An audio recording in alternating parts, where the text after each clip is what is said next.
Chaque jour, Charles et Carole vous présentent la leçon de l'école du sabbat.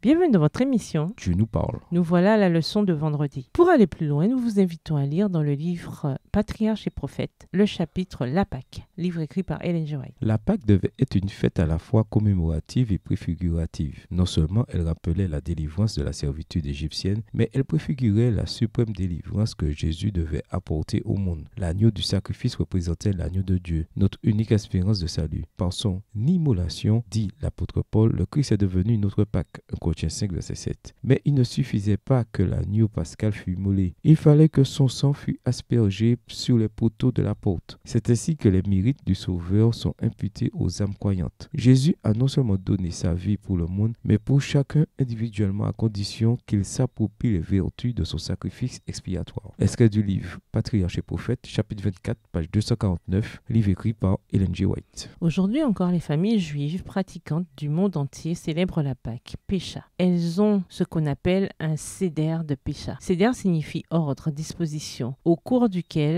elles se souviennent de l'Exode et partagent un repas spécial en famille. C'est extraordinaire que ce rituel ait été conservé littéralement depuis l'époque de l'Exode. Seul le sabbat du 7e jour, que les juifs pratiquants observent également, remonte à plus loin dans l'Antiquité. À méditer. Comment comprendre la justice du Seigneur quand il frappe les premiers-nés dont beaucoup étaient certainement innocents? Comment concilier cela avec la réalité puissante de l'amour de Dieu? Réfléchissez également au déluge. Comment comprendre tout cela? Quelle est la signification de la déclaration symbolique qui veut que les croyants soient couverts par le sang de Jésus et que son sang les purifie de toutes leurs iniquités? Lisez ces mots. Les disciples de Jésus sont appelés à faire la même expérience. Ils doivent recevoir et s'assimiler la parole de Dieu de telle façon qu'elle devienne le mobile de tous leurs actes. C'est à cette condition seulement qu'ils seront transformés à son image et pourront reproduire ses divers attributs. Extrait du livre Patriarches et prophètes, chapitre 24, page 250, écrit par Ellen G. White. L'esprit et l'œuvre de Christ doivent ainsi devenir l'esprit et l'œuvre de ses disciples. Comment laisser Christ faire en nous ce qui est écrit ici? Au revoir. Et à demain si Dieu veut.